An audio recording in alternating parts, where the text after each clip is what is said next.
नमस्कार। हमारी कहानी का नाम है इच्छाओं की झोली। एक राजमहल के द्वार पर भीड़ लगी हुई थी। एक फकीर ने राजा से भिक्षा मांगी। राजा ने कहा, जो भी चाहते हो मांग लो। हर नए दिन के साथ जो पहला व्यक्ति भिक्षा में जो भी मांगता है उसकी वह इच्छा पूरी करने का यहाँ नियम है।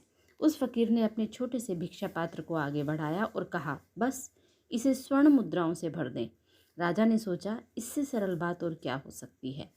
लेकिन जब भिक्षा पात्र में स्वर्ण मुद्राएं डाली गईं तो पता चला कि भिक्षा पात्र भर ही नहीं पा रहा था।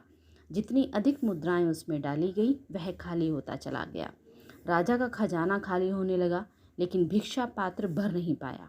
राजा के पास जो कुछ भी था सभी कुछ भिक्षा पात्र में डाल दिया गया, लेकिन आश्चर्य ये था कि भिक्षा पात्र खाली का खाली ही रहा। तब राजा ने उस फकीर से पूछा, हे ब्राह्मण, तुम्हारा ये पात्र साधारण नहीं है, इसे भरना मेरे बस में नहीं है। क्या मैं पूछ सकता हूँ कि इस अद्भुत पात्र का क्या रहस्य है? फकीर जोर से हंसा और बोला, इसमें कोई विशेष रहस्य नहीं है। मरघट के पास से निकल रहा था कि मनुष्य की एक खोपड़ी मिल गई।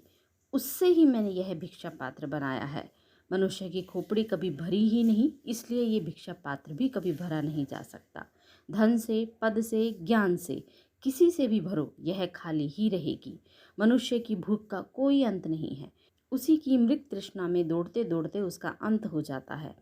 आत्मा के सत्य स्वरूप को पूरा जान नहीं पाता, इसलिए वह दरिद्र होता जाता है। हृदय की इच्छाएं कुछ भी पाकर शांत नहीं हो सकती, क्योंकि हमारा हृदय तो परमात्मा को पाने के लिए बना है।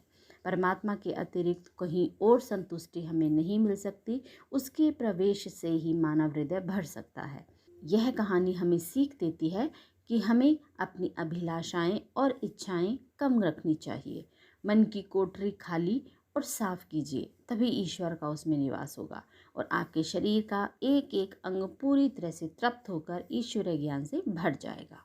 तो ये थी हमारी आज की कहानी। कहानी कैसी लगी कमेंट करके ज़रूर बताएं।